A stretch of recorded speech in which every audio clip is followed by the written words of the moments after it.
UAE से जो है गोल्ड ले रहा है इंडिया, उसकी क्या वजह? आपके तो पहले ही कहा जाता है कि गोल्ड काफी है, पहना भी बहुत जाता है, बहुत सी शॉप्स जो है, इवन इंडियन शॉप्स जो है वो यूएई में है। दुबई वगैरह जब मैं जाती हूँ तो वहां पे बहुत सारी ऐसी ऐसी हैं मॉल्स के अंदर जो इंडियन शॉप्स हैं, कहना चाहिए ज्वेलरी की। तो फिर आपको क्या लगता है कि जब इतना ज्यादा इंडियन गोल्ड और उसके डिजाइन ज्वेलरी के गल्फ में जा रहे हैं, तो फिर गल्फ से आप लोग गोल्ड क्यों खरीद रहे हैं? देखिए आरजू जी, बड़ा अच्छा सवाल पूछा आपने। ये काफी लोगों के मन में ये शंका है कि गोल्ड क्यों खरीद रहे, और गोल्ड छोटा मोटा नहीं खरीद रहे। 2 लाख किलो सोना, 2 lakh KGs of gold, 200 ton कहते हैं, क्विंटल कहते हैं, I don't know what is the measure. 2 lakh kilo सोना बहुत बड़ा अमाउंट होता है खरीदने का। ये अचानक इंडिया क्यों खरीद रहा है? देखिए, इसमें हमने बात कर चुके हैं। थोड़ा आपको बैकग्राउंड में ले जाऊंगा, 5-1 मिनट लगेंगे समझाने में, बड़ा सवाल है, तो I will try to make it as जी जी, सिंपल एंड एज नहीं आप फास्ट एज आई बताइए जी। Can, as fast as I can. देखिए आरजू जी, आपको याद होगा हमने पीछे आपसे बात की थी, हमने यूएई के साथ फ्री ट्रेड एग्रीमेंट के लिए कर लिया। इजराइल के साथ हमारा free trade agreement almost negotiate हो गया, इंप्लीमेंट भी हो गया। अब यूके के साथ करना था, it has hit us from road blocks, क्योंकि वहां के सेक्रेटरी ने कुछ उल्टा सीधा बयान दे दिया इंडियंस को लेके, तो देखते उसमें क्या होता है। जर्मनी के साथ बातें चल रही है, यूरोपियन यूनियन के साथ बातें चल रही है। और आपने पीछे देखो, कुछ महीने भर पहले की बात है, मोदी जी ने गिफ्ट सिटी का इनॉग्रेशन किया था गुजरात में। और गिफ्ट सिटी में मोदी जी ने बोला था, it will be the first bullion exchange of the India will be hosted in the gift city. Bullion exchange होता है जो मेटल्स वेटल्स लेते हो ना, इन्हें कहते हैं bullion exchange, right.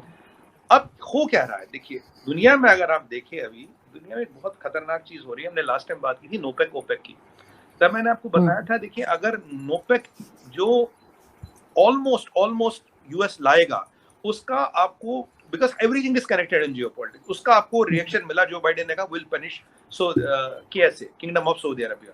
Saudi Arabia ने आज जवाब दिया है कि हम देख लेंगे आपको। तो ये जो रशिया कशी है ये बढ़ती जा रही है, and it might reach a point of no return. अगर पॉइंट ऑफ नो रिटर्न आएगा, कल को सऊदी कहते हैं भाई हमें डॉलर में काम नहीं करना, हम लोकल करेंसीज में काम करेंगे, ठीक है। अब दिक्कत ये भी है, देखिए इसका कंफर्मेशन यूएस ने नहीं किया, बट इसको डिनाई भी नहीं किया कि $7 ट्रिलियन छापे हैं कोविड के दौरान। $7 ट्रिलियन छापे हैं कोविड के दौरान। आप मान लीजिए, अगर हमारे पास हमारी 3.5 ट्रिलियन की इकोनॉमी, अगर हम 1 ट्रिलियन रुपया छापेंगे, राइट, $1 ट्रिलियन के इक्विवेलेंट रुपया छापेंगे, तो इन्फ्लेशन तो आसमान छू जाएगी। अब यूएस क्या करता था, जब वो डॉलर छापता था, वो डॉलर को स्क्वीज करता, डॉलर के प्राइस बढ़ते, लोकल करेंसीज महंगी होती जाती, फिर धीरे धीरे डॉलर रिलीज करता है। जो उनके यहाँ का इन्फ्लेशन है, समझिएगा बहुत टेक्निकल सब्जेक्ट है, उनके यहाँ का इन्फ्लेशन वो धीरे धीरे दुनिया पे पास करता है। अपने इन्फ्लेशन रख के डॉलर खुद छापता है, फिर रोकता है, फिर धीरे धीरे जब डॉलर की कीमत बढ़ती है अगेंस्ट लोगों को, फिर धीरे धीरे रिलीज करता हूँ। तो मेरा इन्फ्लेशन जो है मैं आपके यहाँ ट्रांसफर करता हूँ, यूएस ऐसे चलता है। अब ये हमें बहुत पहले दिख गया था कि ये चीजें हो क्या रही है, इसमें स्टोरी चल कहा रही है। हमने आरजू जी आज से नहीं, हमने करीब 1-1.5 साल से सोना खरीदना शुरू कर दिया। इवन चाइना भी सोना खरीदा, आपको मैं बता दूं, हमने भी चाइना भी सोना खरीदा। अगर आप देखिए, दुनिया में सबसे बड़ा जो गोल्ड रिजर्व है, जो सेंट्रल बैंक में यूनाइटेड स्टेट्स ऑफ अमेरिका में, करीब 8,000 टन का, राइट, 8,000 टन का उनके पास सोना है। हमारा नाम 6-7वें पे आता। अब हम शायद इसके बाद शायद 7वें से 6 पे आ जाएंगे, जो अभी हमने की हुई, इसीलिए। अब ये चीज, मतलब अब इसमें लॉजिक आता है कि भाई हमें इतने सोने का करना क्या है, ठीक है, यूएस के पास रिजर्व है तो है, पर आरजू जी जो करेंसी छपती है, करेंसी कैसी छपती है?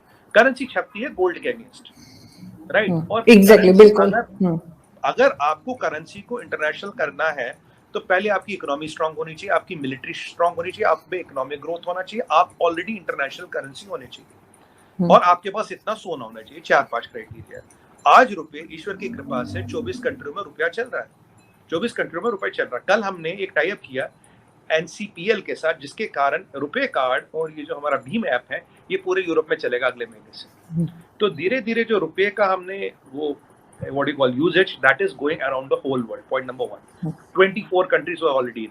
जिस दिन हमने 40 से 50 कंट्रियों में पहुंच गए, तो we are an international currency. You accept or not accept, you believe or not believe, we are. तो आप बोलेंगे मुझे आईएफ की बास्केट में अभी रुपया नहीं है, तो मजबूरी में डालना पड़ेगा। जैसे 30-40 कंट्री छूट जाएगा, आपको डालना पड़ेगा, आपके पास ऑप्शन नहीं रहेगा। 11 जुलाई को आपको मैं याद दिला दूं, आरबीआई ने बोला हम इंटरनेशनल ट्रेड कर सकते हैं रुपयों में, किसी भी कंट्री के साथ। देखिए, जो 24 कंट्री में रुपया चल रहा है वो अलग है, इंक्लूडिंग कतार में भी रुपया चल रहा है, कतार के एयरपोर्ट पे भी दे रहा है, अभी सिंगापुर में भी आप रुपयों में से पे कर रहे हैं, मलेशिया में भी ये रुपयों से हो गया। अब क्या हुआ, उन्होंने बोला जी आप रुपयों में ट्रेड कर सकते हो, वॉस्टूर अकाउंट्स खोलने पड़ते, उसमें अलग टेक्निकल विषय, उस पर आज नहीं जाएंगे। तो आप इंपोर्ट एक्सपोर्ट रुपए में कर सकते हो। 24 कंट्रियों में अभी रुपया चल रहा है, सब जगह जो रुपए लेने को तैयार है आप उसके साथ रुपए में काम करो, जरूरी नहीं डॉलर के साथ काम करो। तीसरी चीज हमने क्या किया, हमने किए फ्री ट्रेड एग्रीमेंट्स। अब free trade agreements game changer है, इसमें लास्ट पे होगा। तो लोगों को लगा इतने धड़ल्ले से फ्री ट्रेड एग्रीमेंट क्यों करें, थॉट प्रोसेस क्या, ये समझाऊंगा आपको। फ्री ट्रेड एग्रीमेंट हो गए जी, फिर हम नेक्स्ट स्टेप पे आते हैं। हमने क्या कर दिया, ये फ्री ट्रेड एग्रीमेंट भी हमारे हो गए, मतलब वर्क इन प्रोग्रेस है, हमने ये रुपए ट्रेडिंग वगैरह सारी शुरू कर दी। हमने एक और इम्पोर्टेंट चीज की, हमने जो, अगर आप फॉरेन एक्सचेंज रिजर्व देखिए, इसमें 3 चीजें होती है, यूएस डॉलर होता है, इसमें यूएस ट्रेजरी बॉन्ड्स होते हैं, इसमें आपका गोल्ड होता है, और इसमें आप में यूरो होता है। ये 3 चीजें बनाती है आपका फॉरेन एक्सचेंज रिजर्व। बहुत से महापंडित जो है यहाँ पे, कुछ मतलब सरकास्टिकली कह रहा हूँ, वो कह रहे थे इंडिया का फॉरेन एक्सचेंज रिजर्व कम हो रहा। उन अनपढ़ों को कहना चाहता हूँ, तुमने आरबीआई की वेबसाइट देखी नहीं है, अगर देखते तो ऐसा नहीं बोलते, आरजू जी हम डॉलर में रिजर्व कम हो रहा, हम यूरो बढ़ा रहे हैं, यूरो बढ़ा रहे हैं, हम गोल्ड बढ़ा रहे हैं। क्योंकि अगर कल को होगा क्या, 2023 में मेरा प्रेडिक्शन है, I am stretching my neck out and telling you this, you mark my words, 2023 के बिगनिंग में आप देखोगे डॉलर गिरेगा, एंड काफी जितना भी उठा उतना ही गिरेगा ही। अगर डॉलर गिरेगा, अमेरिका की जो स्ट्रेटजी में डॉलर को रोक दूं, फिर धीरे धीरे छोड़ दूं, मेरा इन्फ्लेशन पास कर दूं।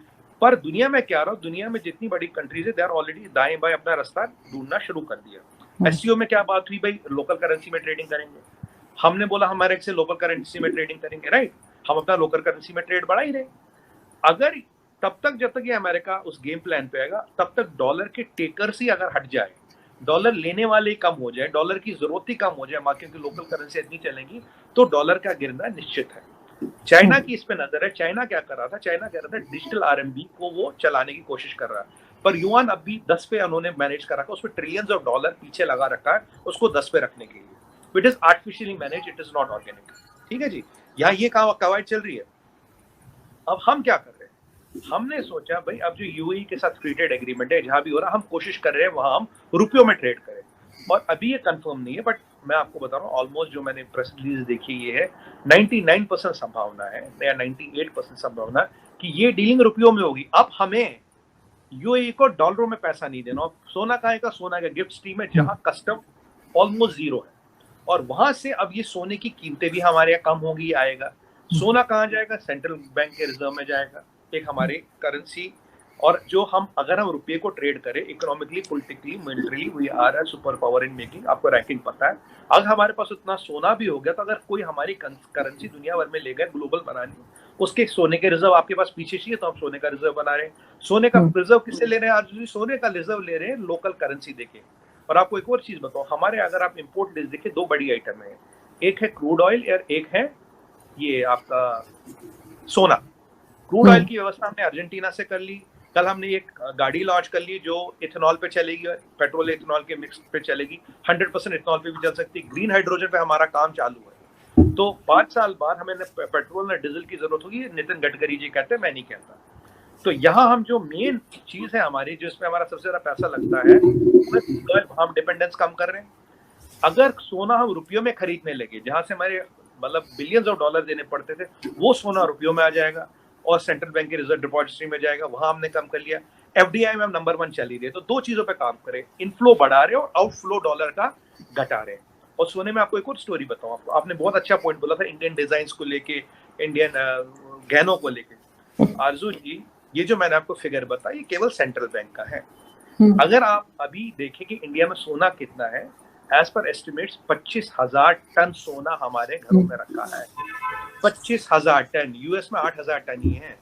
और अगर हम अपने घरों का सोना कंबाइन करें और जितना हमारे पास सेंट्रल बैंक में है, और तीसरी डिपॉजिटरी भी है हमारे पास, हमारे मंदिरों में, पद्मनाभया टेम्पल और श्री तिरुपति बालाजी में बहुत सोना रखा। कितना है मुझे कोई अंदाजा नहीं, पर हजारों टन में वहां भी है। अगर मैं ये 3 चीजें कंबाइन कर लूं, सेंट्रल बैंक में हमारे सोना जिसको मोल ले रहे हैं, जो हमारे गृहिणियों के पास सोना, जो हमारे घरों में सोना, और जो हमारे मंदिरों में सोना है, ये सोना इतना है, पूरी दुनिया का सोना एक तरफ और हमारा सोना एक तरफ। तो धीरे धीरे हम रुपये को इंटरनेशनल करेंसी बनाने के पूरे फिराक में हैं। जहां चाइना अभी पतंगे उड़ा रहा और डिजिटल आरएमबी के सपने देख रहा, we have set the ball rolling. I am telling you, this is the reality and it is backed by facts. This is not my perception. We have set the ball rolling. We have set the ball rolling. This is what we are doing. और जैसे ये 40-50 हो गया और एक दिन कोई बड़ी बात नहीं, बहुत जल्दी Indian rupee will be international currency. तब हम जैसे आपकी इंटरनेशनल करेंसी बनेगी, और देखिए जैक सुल्लिवन ने क्या कहा, रशिया का वर्चस्व गिर रहा, कुछ लोग वहां जा रहे हैं, अब इन दोनों चीजों को जोड़िए, इसीलिए हम एफटीएस करें, इसीलिए यूएई से हम रुपयों में सोना खरीद लें। सोने की हमें जरूरत है, पर डॉलर देके नहीं खरीद रहे, रुपयों में दे खरीद रहे।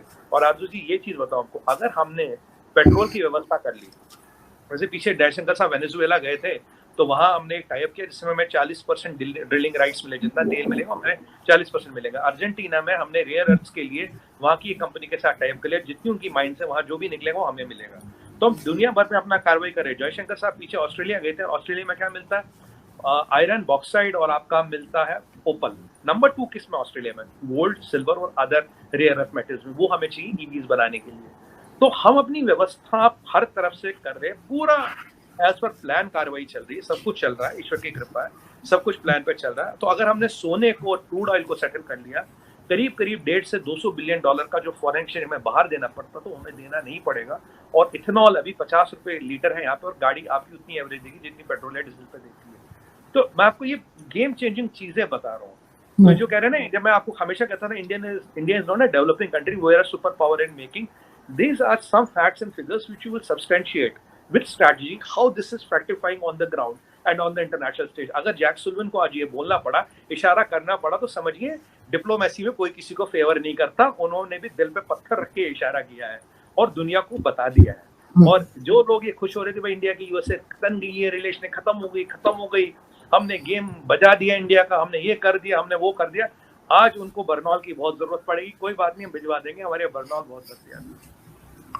Thank you so much Sumit ji, बिल्कुल बर्नॉल भिजवा दिएगा वैसे उन लोगों को। लेकिन मैं ये जरूर कहूंगी कि बिल्कुल हमें, जैसे आपसे बात भी हुई है और हमने जाहिर आर्टिकल्स वगैरह भी देखे हैं, तो बिल्कुल लग यही रहा है कि इंडिया आगे की तरफ जा रहा है। और बिल्कुल ये गोल्ड वाली न्यूज तो बड़ी, एज अ फीमेल मुझे बड़ा इंटरेस्ट है, तो मैंने कहा कि ये भी मैं आपसे पूछ ही लूं। और बिल्कुल आपने सही कहा कि यूएई में बहुत, जैसे मैंने कहा कि बहुत शॉप्स हैं, और दिल्ली कह रही हूँ, इंडिया से ही लोग जो है वहां पर हैं, और बहुत से ब्रांड्स, दमास और कई तरह के कल्याण जी, और वो सब है। तो ये कि वो डिजाइन ही और होते हैं, जब वहां कोई जाते हैं ना, तो कोई फैमिली में से भी कोई जा रहा हो तो हम कहते हैं वहां से ले आना, तो हमें थोड़े डिफरेंट डिजाइन जो है वो मिल जाएंगे, क्योंकि ज्वेलरी डिजाइनिंग बहुत जबरदस्त होती है इंडिया की। जय हिंद दोस्तों, स्वागत है आप सभी का इंडिया वेब न्यूज पर। दोस्तों, भारत ने यूएई से रियायती दर पर 200 टन सोना खरीदने का फैसला किया है। और जैसे ही ये खबर पाकिस्तान मीडिया में पहुंची है, तब से पाकिस्तान में हंगामा हो गया है कि आखिर भारत इतना सारा सोना लेकर करेगा क्या। अब बात यह है कि केंद्रीय वाणिज्य और उद्योग मंत्री पीयूष गोयल गुजरात की यात्रा पर हैं, और उन्होंने कहा कि सोना आयात करने के लिए गिफ्ट सिटी को एक एजेंसी के रूप में नामित किया जाएगा। और फिलहाल एफटीए के तहत रियायती दरों पर सोने की खरीदारी यूएई से की जाएगी। अब भारत जो है वो यूएई से रियायती मूल्य पर 200 टन सोना खरीदेगा। दूसरे जो ब्रिक्स देश हैं वो भी इसी तरह से अमेरिकी डॉलर को डंप करने के लिए पहले से ही सोना खरीद रहे हैं, और भारत और चीन भी इसमें एक तरह से शामिल हैं, जो अमेरिकी डॉलर को उसकी जो मूल्य है वो कम करने के लिए सोना खरीद रहे हैं। सरकार के इस फैसले को डी डॉलराइजेशन की दिशा में एक बड़ा कदम माना जा रहा है। पीयूष गोयल ने गुजरात यात्रा के दौरान ये कहा कि मध्य पूर्व राष्ट्र के साथ हाल में ही एक समझौता किया गया है, और जिसके तहत यूएई से सोना आयात करने के लिए गिफ्ट सिटी को एक एजेंसी के रूप में नामित किया जाएगा, और कम दरों पर सोना जो है वो यूएई से मंगाया जा रहा है। पाकिस्तान हैरान है कि आखिर ऐसा कैसे हो सकता है। फिलहाल पाकिस्तान को बर्नॉल की ज़रूरत है, और इसीलिए आरजू ने कहा कि भाई साहब, आप बर्नॉल जो है वो इंडिया से पाकिस्तान को भिजवा देना, ताकि अगर जिसकी जल रही हो उसकी बुझ जाए या शांत हो जाए। वैसे भी शांत होने वाला तो है नहीं। वीडियो को लाइक करें, शेयर करें, और अगर चैनल पर नए हैं तो चैनल को दोस्तों सब्सक्राइब ज़रूर करें।